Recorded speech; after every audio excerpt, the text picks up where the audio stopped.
On this edition of Begin Japanology, our theme is plastic food samples. We'll learn why they were created in the first place and how they developed as an element of Japanese culture.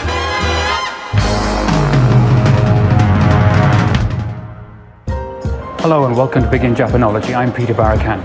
I'm on the restaurant floor of a Tokyo department store, and there are many different restaurants all serving different kinds of food.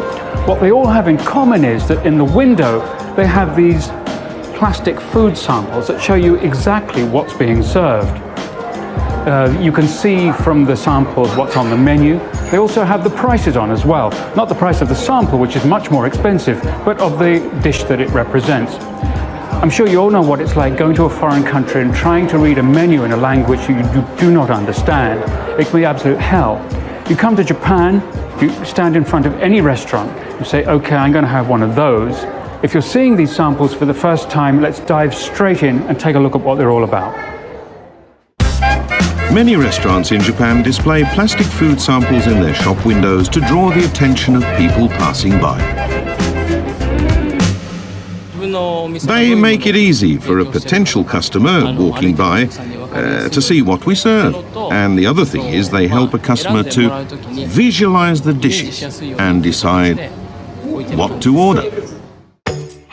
Plastic food samples provide information about the menu in a visual form. It's vital for them to communicate clear information about the ingredients, serving size and flavor. What do diners think of these models?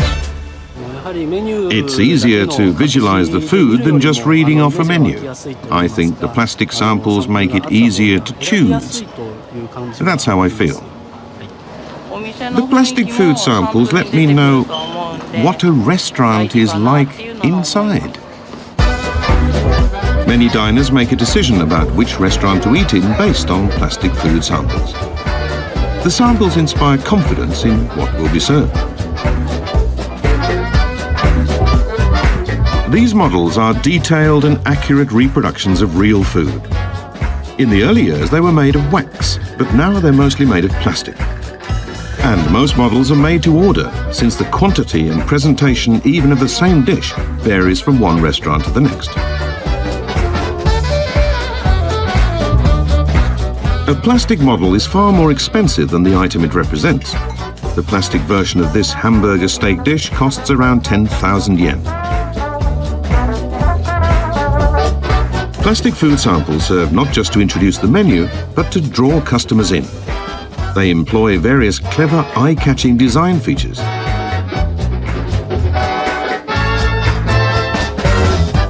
One approach is to portray each dish at its most irresistible. The finest examples may stimulate your appetite more intensely than the actual food, and those ones enter the realm of art. The arrangement of the showcase to display food models to maximum effect is itself an art. Here's a showcase in which the food samples have simply been lined up. Now let's see how food sample pros rearrange it.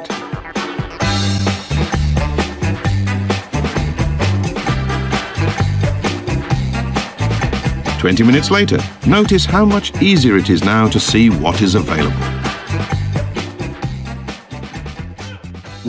First of all, colourful drinks and parfaits are easy to spot from a distance, so we put them on the top shelf. And then we group the menu items according to cuisine. Put Japanese dishes all together, Chinese dishes all together, Western-style dishes all together, and so on and so forth. Menu items that are popular with children, such as the children's special, are placed down below at an optimal height for the young customer to see. The angle of presentation is also vital. The food models are tilted so that they are at a 45-degree angle to the gaze of a customer of average Japanese height. This makes the contents most visible, and this is only possible if the samples are plastic rather than real. Colourful pieces of cloth are used to enhance the visual appeal.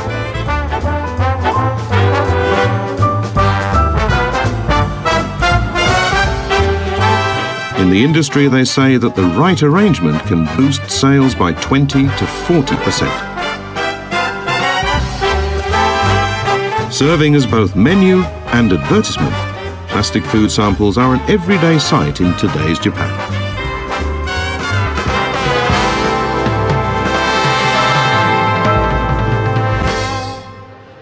Okay, it's quiz time. I've got 2 dishes of grilled eel here in front of me, but only one of them is real. Which one is it? Okay, I'll put you out of your misery. It's this one, but I can tell mainly because of the aroma. To look at them, they're almost identical. And this is the sample, of course. You can see, look, it's only a model. But just look how beautifully well it's made. See, look, it looks like it's charred here on the end, and then it sort of curls up here. This end, the way that these things do. This one's the same as well, isn't it? These food samples originated, of course, in Japan. Recently, they've spread as far as China, Korea, and some other parts of Asia, but you don't find them in the West, which is a little strange considering how many foreign visitors come to Japan and how many of them buy food samples to take back as souvenirs. You would have thought that by now, lots of enterprising European restaurants will be using these things. Well, there you go. I think personally, food samples are potentially one of Japan's great exports to the world.